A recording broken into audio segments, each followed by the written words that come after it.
Bonjour et bienvenue dans ce troisième épisode de Pledge or Not. Le concept de l'émission n'a pas changé, je vais vous présenter le financement participatif d'un tarot dans lequel il est encore possible de s'investir. Je ne jugerai pas l'objet tarot en lui-même, puisqu'il n'est pas encore sorti, mais bien la construction du crowdfunding pour voir ce qu'il apporte en plus par rapport à une vente traditionnelle. Pour ceux qui ne savent pas ce qu'est un financement participatif, voyez cela comme une forme de précommande, mais sans garantie d'obtenir ce pour quoi vous aurez investi. On soutient un porteur de projet avec l'espoir qu'il réussisse à aller au bout de sa création. L'intérêt fondamental de cette économie est de pouvoir produire des choses qui seraient inconcevables dans une économie de marché classique car elles ne seraient pas assez rentables. On sort du credo de la rentabilité à tout prix pour produire différemment, sortir des projets plus beaux, plus fous, plus originaux. Si les crowdfunding des épisodes précédents sont terminés, les vidéos restent intéressantes à regarder. Elles vous permettront de décortiquer les mécaniques de ce type de campagne, ainsi que de découvrir des artistes et leurs œuvres prochainement en vente. Cette semaine, et même si l'on se retrouve à nouveau sur Kickstarter, une plateforme américaine, c'est bien en France que je vous invite pour découvrir le tarot de la Marelle, édité par Nesty Veknen et illustré par Florence Magnin.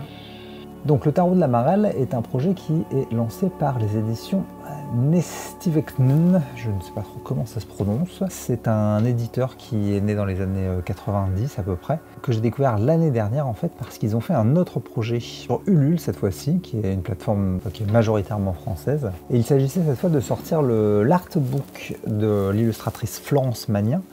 Et donc c'est un premier crowdfunding qui est très lié à celui que nous étudions aujourd'hui, puisque c'est encore une œuvre de Florence Magnin qu'ils essayent de sortir cette fois-ci à l'international. Et il s'agit pas moins que le tarot de la Marelle, aussi appelé le tarot d'ambre. Alors je vous expliquerai un petit peu après de quoi il s'agissait. Sur le Ulule, donc l'année dernière, ils avaient réussi à faire quasiment 400% de leur objectif pour sortir un artbook, pour une raison très simple, c'est que Florence Magnin, c'est un peu une star des années 90-2000. Dans l'univers de la fantasy en France, c'était vraiment la référence. Non seulement elle a participé au jeu de rôle Ambre et au jeu de rôle Rêve de Dragon, mais aussi en termes de jeux de société, elle a participé au design de Il était une fois et de Civilisation, qui sont deux jeux de société qui étaient très innovants à l'époque et qui ont beaucoup marqué les esprits. Donc vraiment, Florence Magnin, c'était la référence de la fantasy dans les années 90-2000. Elle a vraiment marqué profondément tout l'imaginaire des rôlistes de cette époque. Et notamment en réalisant le tarot d'ambre, en 94. Tarot qui, depuis, est devenu quasiment introuvable. Je crois que l'estimation est d'environ 200 € quand on veut se procurer une version originale du tarot d'ambre. Il est relativement introuvable maintenant, d'où l'intérêt d'une réédition, effectivement, parce que c'est quand même un jeu qui est très recherché. Voilà pour la présentation globale des porteurs de projet. Je vais maintenant m'attaquer à la petite vidéo de présentation. Donc 53 minutes, on remarque que c'est assez court, mais il n'y a pas forcément besoin de faire des grosses vidéos sur un Kickstarter. Donc on remarque que c'est essentiellement des diffusions des arcanes. Après c'est important de bien montrer le jeu, surtout que celui-ci est plutôt connu et que c'est les visuels qui importent. Puisque c'est vraiment le design de Florence Magnin qui va vraiment porter ce projet. Et par contre, donc c'est juste une minute, bon je vais arrêter parce que vous avez compris l'idée, donc c'est juste une minute de représentation des cartes avec un fond vaguement médiéval pour donner l'ambiance. Moi ce qui me chagrine tout de suite, c'est que il y a, alors je l'ai déjà expliqué dans les précédentes émissions, mais je le rappellerai jamais assez. Comme dans le crowdfunding, il y a cette idée un peu de besoin de confiance et c'est aussi une campagne de crowdfunding, c'est aussi une aventure humaine, on va dire. Donc c'est important de savoir capter son audience, de vraiment impliquer les contributeurs. Et du coup, c'est important pour moi, je trouve, dans ce genre de campagne, de s'adresser directement à eux. Donc là, clairement, il manque une intervention, quelqu'un qui parle, une voix, quelque chose. C'est complètement désincarné comme vidéo. Et pour moi, c'est pas du tout sexy, quoi. Je sais pas s'ils se rendent compte que sur Kickstarter, il y a au moins un tarot par jour qui est mis en vente. Essayer de les concurrencer avec quelque chose d'aussi épuré, c'est pas très raisonnable. On notera d'ailleurs que donc là, il reste 15 jours avant la fin de la campagne. Ça fait quand même au minimum 2 semaines que la campagne a été lancée. Et on n'a toujours pas atteint l'objectif de 29 000 €. Alors c'est un gros objectif, honnêtement.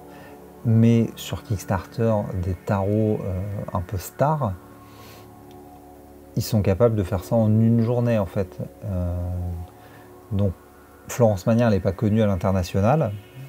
C'est un peu ce qu'ils essayent de faire, de la faire découvrir à l'international.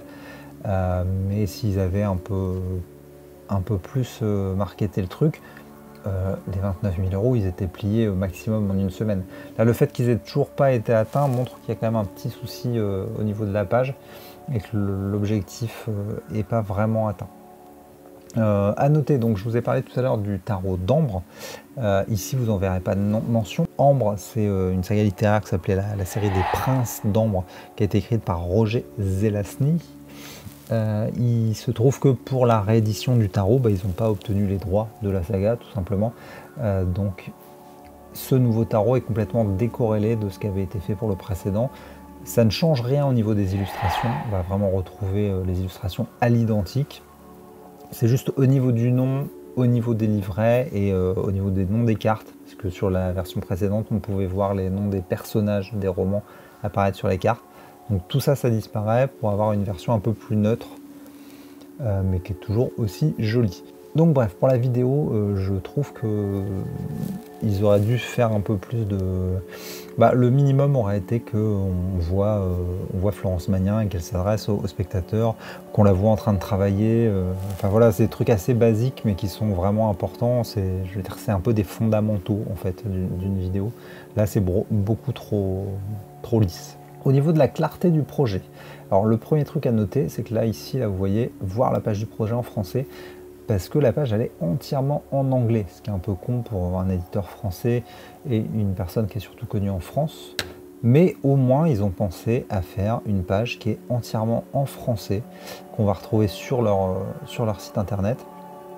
Donc voilà, donc si vous êtes français, que l'anglais ça vous fait peur, mais que vous avez envie de contribuer à ce tarot, vous pouvez vous rendre directement sur cette page et si je ne me trompe pas, vous pourrez contribuer à partir de là aussi directement, rejoindre la F. Donc vous pouvez à partir de cette page et en vous connectant à Kickstarter entièrement contribuer en français. Donc n'ayez pas peur si vous ne parlez qu'anglais, cette page peut vous faire comprendre ce que vous avez à comprendre. La campagne, donc là on a une additional card, je reviendrai là-dessus un peu plus tard. Sinon il vous explique un peu le principe du jeu, vous voyez quelques cartes, il vous présente l'artiste, il vous présente ce que vous verrez dans la boîte et il vous le détaille. Il vous détaille aussi le fait que le carton sera de 350 grammes, ce qui est pas mal. On peut des fois arriver à 400, mais c'est vrai que c'est un peu la norme, les 350, on va pas se mentir. Qu'il y aura un gros livret, enfin celui de Dips qui sera en anglais-français, mais bon, il y aura un livret en tout cas. Que c'est une nouvelle boîte, parce que le tarot Ambre, c'est des années 90 et ils ont eu l'idée de sortir ça dans un boîtier plastique dégueulasse. C'est format VHS en fait. C'était la grosse erreur de production de ce truc. Là, ils sont partis sur quelque chose de plus traditionnel. Je pense que c'est une très bonne idée. Ce sera beaucoup plus propre que ce qu'était la version originale. Donc là, vous avez toutes les arcades majeures. Ensuite, on vous montre les arcades mineures. Et ensuite, on vous montre... les cours, pardon. Et ensuite, on vous montre les arcades mineures. Donc tout ça reviendra. Donc ça vous explique un peu le principe du jeu. Et puis après, on a, les rewards, donc ça on va y revenir très vite, le stretch goal, donc voilà. Bon, le projet il est vraiment très conventionnel, c'est carré, on sort pas du cadre, c'est plutôt propre, c'est une bonne chose en fait, si vous y connaissez pas du tout en crowdfunding, vous devriez quand même retrouver vos petits parce que c'est assez clair dans sa construction. Au niveau des contreparties, alors là oui, c'était dur de faire encore plus simple. En gros, vous avez le choix entre un tarot, 2 tarots, 3 tarots ou 4 tarots. Donc vraiment, il n'y a aucune diversité possible.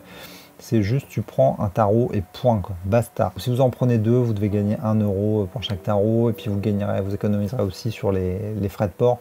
Donc c'est pas inintéressant d'en prendre plusieurs si vous avez des amis qui sont intéressés. Après, c'est plutôt très pauvre en termes de contrepartie. Sur un crowdfunding, en général, on essaye un peu de diversifier. On ne vend pas que l'objet Ils auraient très bien pu vendre, pour avoir des contreparties un peu plus basses, ils auraient pu vendre des cartes postales par exemple, représentant des cartes du tarot, ou alors ils auraient pu faire un tarot un peu plus collector, avec, ça aurait pu être dédicacé par l'auteur, machin. Donc là pareil, c'est un peu comme la vidéo, il n'y a vraiment aucune imagination.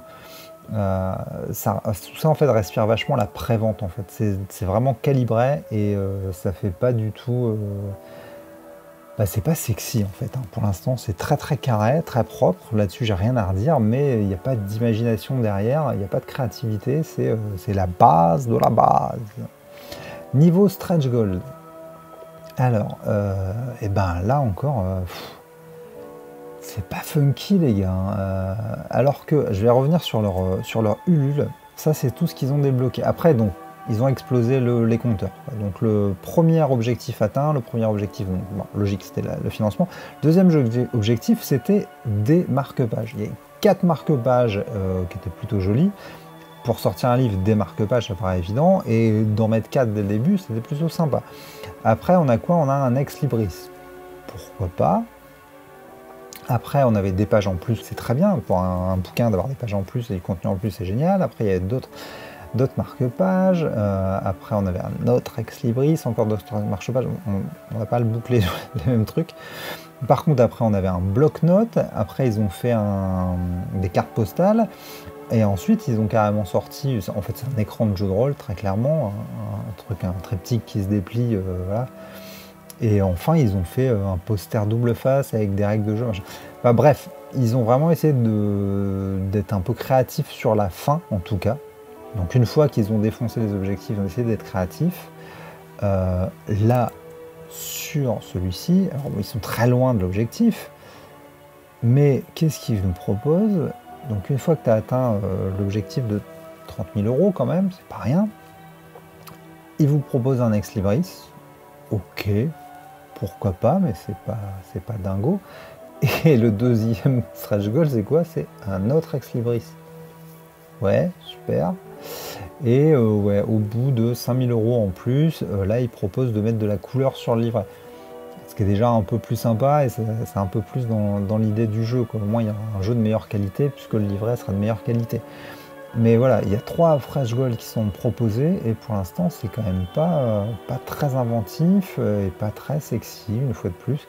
Enfin, même les illustrations sont très jolies, là-dessus j'ai rien à redire, le travail de Florence Magnin il est impeccable, mais enfin, c'est pas vendeur. Et faut pas oublier que les stretch goals c'est aussi ça qui va donner envie d'acheter, c'est de se dire que non seulement on va avoir l'objet, mais en plus on va avoir du contenu un peu collector, un peu original qu'on n'aurait pas trouvé ailleurs. Alors, par contre, à leur décharge, là je reviens sur ce que j'ai dit au tout début quasiment, il y a une carte en plus, et c'est pas un stretch goal. Du coup là, ils font un cadeau avant même la réussite du projet, ils disent qu'il y aura une carte en plus exclusif au jeu, et ça c'est plutôt chouette, la carte elle a été faite exprès pour ce jeu, je trouve que c'est une très bonne chose, ça aurait très bien pu être le premier stretch gold, ça s'est vu plus d'une fois sur des tarots de faire des cartes en plus. Enfin, faire des cartes en plus, c'est même un classique en fait des crowdfunding de tarot. Donc là, qu'ils en fassent cadeau dès le début, je trouve que c'est plutôt chouette. Là, je ne peux que les féliciter de cette initiative et j'espère que s'ils arrivent à exploser leur contrepartie, que comme pour le Ulule, ils proposent des trucs un peu plus funky quand même que juste des ex-libris. Donc ça, c'était pour les stretch goals. Concernant la communication. Alors on voit qu'il y a eu pas mal d'actu malgré le fait qu'ils n'aient pas encore atteint leur objectif. C'est plutôt bien de communiquer via les actus. Ce que je regrette par contre, c'est que les actus elles sont pas dingues. Il y a quand même eu une actu, voilà, alors, une actu pour dire ouhou, il y a des nouvelles contreparties. Maintenant, au lieu de prendre juste un tarot, vous pouvez en acheter 2 ou 3. Ouais, super. Et ensuite, il y a 3 actus, je crois. 1, 2, 3, 4. 4 actus. 5. Il y a 5 actus juste pour dire qu'il y a une nouvelle carte. Alors ils ont montré l'évolution de la carte en fait, ils sont partis du crayonné jusqu'à la version définitive. Mais 5 actus juste pour une actu en fait, parce que tout parle de la même chose, ça fait quand même beaucoup. C'est un peu du bourrage de crâne. Enfin, c'est bien de faire des actus, mais il faut avoir des infos un peu originales, sinon c'est juste de la redite et puis ça prend plus la tête qu'autre chose. Au niveau des commentaires, là, ils sont plutôt réactifs, ils répondent plutôt bien.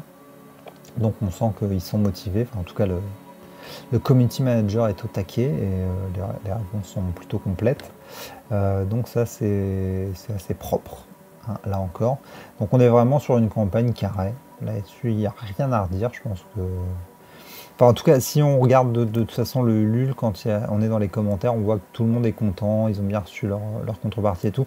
Donc je pense qu'on est quand même face à un éditeur plutôt sérieux, qui fait du travail propre, et c'est quand même une bonne chose.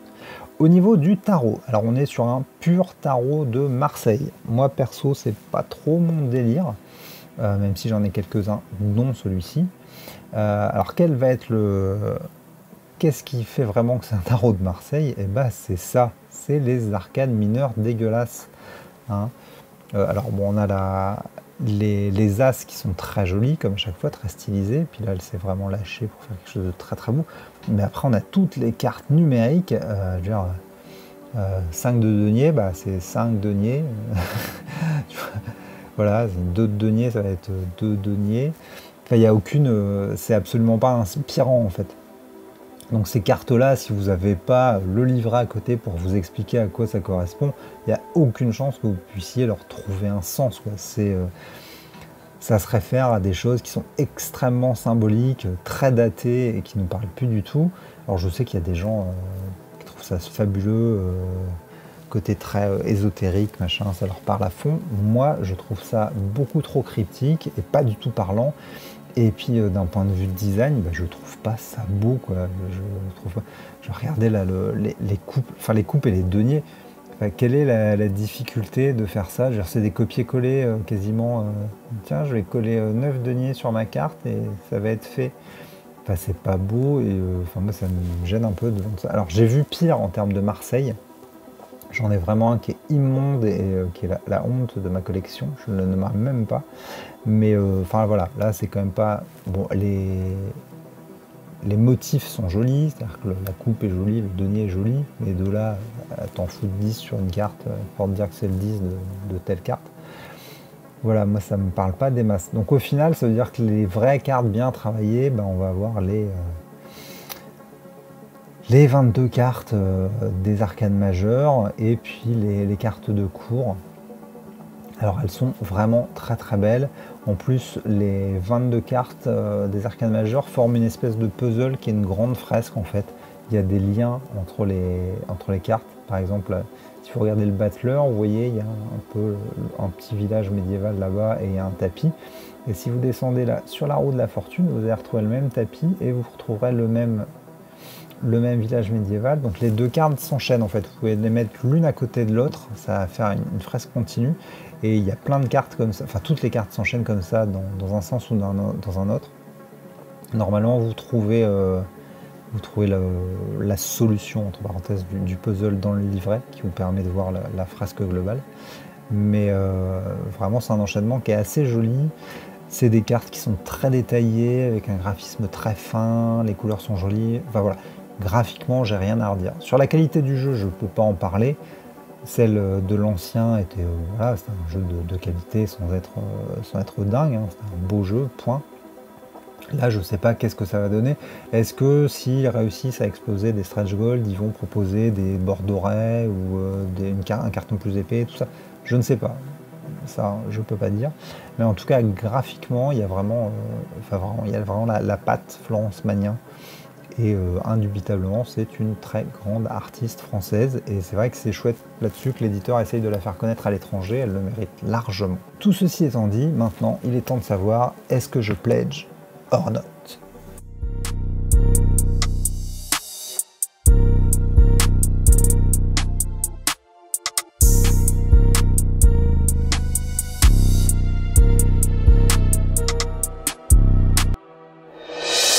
Alors, le fait que j'ai dit que j'avais déjà le jeu a dû vous mettre un peu sur la voie, et pourtant j'ai beau l'avoir, vu que le carton est dégueulasse, enfin vu que le boîtier est dégueulasse, j'aurais pu me laisser tenter par une deuxième édition en fait, hein, parce que elle deviendra certainement collector aussi, vu la qualité de l'œuvre. Mais il y a vraiment beaucoup trop de choses qui me gênent dans ce crowdfunding. Alors déjà, en fait, c'est le principe même. C'est aussi pour ça que je voulais vous parler de ce crowdfunding-là, parce que pour moi, on est sur un cas d'école. Comme je l'expliquais vite fait en introduction, pour moi, un crowdfunding, la base même de cette économie, c'est de pouvoir faire exister quelque chose qui n'existerait pas dans l'industrie classique. Or, là, qu'est-ce qu'on a? On a une artiste star qui a réalisé un jeu qui est maintenant introuvable et qui a une valeur démesurée parce que justement il a eu beaucoup de succès, et un éditeur professionnel qui décide de ressortir ce jeu. Enfin, à quel moment ça ne pourrait pas exister dans l'impression traditionnelle? Enfin, genre, le projet, il a aucun risque en fait, il va forcément être financé. Donc là, on a juste un éditeur qui a décidé de ne pas prendre de risque économique et de faire financer la réédition par son audience en fait. Et là, pour moi, c'est vraiment l'antithèse du crowdfunding. C'est même ce qui est en train de flinguer le crowdfunding, parce que pendant que les gens, enfin les bourses, elles sont pas extensibles à l'infini. Donc les gens qui vont crowdfunder pour ce projet, bah, ils n'iront pas crowdfunder pour un projet d'un artiste moins connu, qui fait quelque chose peut-être beaucoup plus risqué, beaucoup plus intéressant, et qui va être complètement invisibilisé par ce gros artiste que tout le monde connaît en fait. Donc là, vraiment, moralement, on est sur un projet qui me gêne. Il y en a beaucoup des comme ça, auxquels je participe très peu, parce que pour moi, c'est pas ça un crowdfunding, quoi. Et en plus, il n'y a vraiment aucun effort de fait. Comme je disais, à la limite, Florence Magnin, elle serait très impliquée, c'est-à-dire qu'on la verrait parler dans les vidéos, expliquer à quel point c'est un projet important pour elle. Elle aurait fait des dessins, vraiment plusieurs dessins supplémentaires. Il y aurait des ventes de dessins supplémentaires dans les contreparties. Il y aurait un coffret collector dans le contrepartie. Enfin, il y aurait quelque chose qui rendrait le projet risqué ou spectaculaire. Là, j'aurais pu m'impliquer. Mais là, il n'y a aucun risque, il n'y a aucun spectacle. On est vraiment sur la base de la base. Le tarot, vous le retrouverez à 40 balles en grande surface. Alors, peut-être pas en grande surface, mais vous le retrouvez à 40 balles en librairie. Au moins, vous n'aurez pas attendu qu'il soit publié là, qu'il soit perdu par la poste quand on vous l'enverra. Vous ne prendrez pas de risque. Pourquoi aller prendre le risque de ne jamais recevoir sa contrepartie alors que vous n'allez rien y gagner, quoi. Donc là, vraiment, pour moi, on est sur des projets qui sont pas très intéressants, en dépit de la qualité du travail, hein, parce que, comme je disais, les images sont magnifiques. Je vous invite à les re-regarder, mais ça suffit pas toujours, hein. Voilà, l'argent, il n'est pas infini, et c'est bien de se sentir aussi impliqué, dans la façon dont on consomme. Et là, je trouve que c'est pas un investissement intéressant en fait, parce qu'il n'y a pas d'affect du coup avec l'éditeur. Oui, c'est une bonne chose d'aider Florence Magnin à rayonner à l'international, mais bon, je ne suis pas ministre de la Culture, j'ai pas vocation à pousser D'ailleurs, même le ministre de la Culture le ferait pas forcément. Je n'ai pas vocation à pousser mes artistes à avoir du succès à l'international. Et surtout, c'est le boulot de l'éditeur, ça, de l'aider à percer à l'international, c'est pas le boulot des lecteurs. Donc cette façon de se dédouaner un peu en mode non, c'est bon, faites le boulot à ma place, moi je vais juste prendre l'argent. Enfin, après, ils vont peut-être même pas faire énormément d'argent là-dessus, je me rends pas bien compte de ce que ça pourra générer. Mais il est sûr que la prise de risque qu'est censé prendre l'éditeur pour sortir des projets, là, elle est nulle. Et c'est un peu dommage que des éditeurs ne prennent plus de risques, parce que c'est un peu leur boulot. Là, en fait, Florence Magnin, elle aurait pu le faire toute seule, ça, et au moins l'argent lui serait revenu entièrement à elle, et puis ça aurait été sûrement plus intéressant pour elle. Là, elle va prendre une part, j'espère, importante. Peut-être que ça va rayonner à l'international. J'ai pas regardé dans les commentaires d'ailleurs. Français. Enfin, voilà, alors les commentaires, ils sont quasiment tous en français en fait. Donc, paye ton rayonnement à l'international. Donc il y a quand même un gros souci. Ah, là, il y a un... Tada, ah oui, c'est ça. Donc là, il y a un commentaire en anglais. Voilà. Donc il y a un commentaire anglais sur des dizaines de commentaires en français. Donc voilà, je pense qu'il y a un gros souci à la fois dans la conception du crowdfunding, dans la communication qu'ils ont dû en faire, parce que pour que des Américains... Enfin, il suffit pas de mettre un projet sur une plateforme américaine pour que les Américains s'y intéressent. faut aussi réussir à passer par les réseaux américains pour réussir à les attirer, quoi. Le tarot, si je vous parle de crowdfunding de tarot sur Kickstarter et sur les autres plateformes, c'est parce qu'il y en a vraiment beaucoup. C'est des crowdfunding qui marchent vraiment bien. Il y a de la demande, vraiment. Il y a des projets qui font des centaines de milliers de dollars. Donc ça se fait pas tout seul, ça c'est du travail, donc c'est de la communication. C'est qu'il y a vraiment des réseaux organisés autour des tarots et de la, alors pas de la magie, mais en tout cas de la mystique en fait sur les crowdfunding. Il faut réussir à les solliciter pour générer de la hype autour d'un projet. Là, je pense qu'il y a un petit manque de travail. Et du coup, je sais même pas pourquoi ils l'ont pas relancé sur Ulule, parce qu'en fait, la base, c'est quand tu as capté un public, c'est de le réutiliser. Donc en fait, s'ils avaient réutilisé tous les contributeurs du Ulule sur Ulule pour sortir le tarot de Marseille, ils auraient peut-être plus facilement atteint cet objectif-là, et rien ne les empêchait après de faire un Kickstarter en ayant déjà réussi.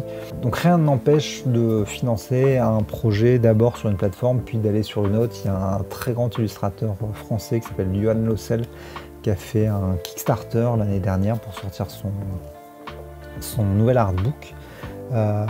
Alors là encore, on se retrouvait dans une situation de artiste très connu et éditeur, donc on était sur ce que je reproche là, mais lui il a vraiment pris des risques en fait. Il a proposé des trucs très originaux. Il y avait des coffrets avec des reliures cuir, le livret, il y avait, enfin non, le livre, il y avait des versions collector avec des inclusions dorées, avec des calques. Enfin vraiment, il essayait de faire un ouvrage qui n'aurait pas pu marcher en rayon, qui était invendable en rayon, parce qu'on arrivait à des prix qui sont pas du tout commerciaux en fait. Et là, ça prend son sens de faire un crowdfunding pour sortir une œuvre qu'on ne pourrait pas vendre au grand public, donc d'avoir vraiment un livre collector. Et non seulement donc il l'a fait sur Kickstarter et ça a marché, mais après il l'a refait sur Ulule pour s'adresser à un public vraiment français. Et le faire la version française du livre. Là, ils auraient très bien pu sortir le tarot sur Ulule pour vraiment ressolliciter leur base qu'ils avaient accumulée grâce au artbook, déjà réussir là pour commencer à produire et ensuite attaquer Kickstarter avec quelque chose de peut-être plus construit. Enfin bon, c'est pas à moi de réfléchir leur stratégie marketing, mais je pense que voilà. En tout cas, le projet là, il est clairement pas intéressant d'un point de vue crowdfunding, quoi. C'est juste la sortie du tarot, point. Il l'aurait sorti directement en librairie, c'était la même chose. Il y a pas, c'est pas sexy du tout. Le tarot en lui-même très bien, c'est un très bel objet, mais bon voilà. Pourquoi faire un crowdfunding pour ça, si ce n'est pour faire des économies et ne pas prendre de risques. En tout cas, pour le contributeur, à l'heure actuelle, ça n'a aucun intérêt. Là, quand je fais la vidéo, il reste encore 15 jours, il leur manque quasiment 4000 €. Ils les atteindront, on va pas se mentir. Les derniers jours d'un crowdfunding, c'est là où ça explose le plus.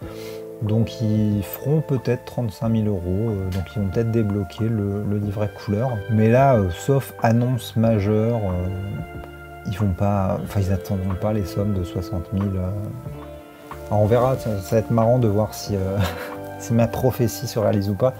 Mais pour moi, ils n'atteindront jamais le montant qu'ils ont atteint sur Ulule.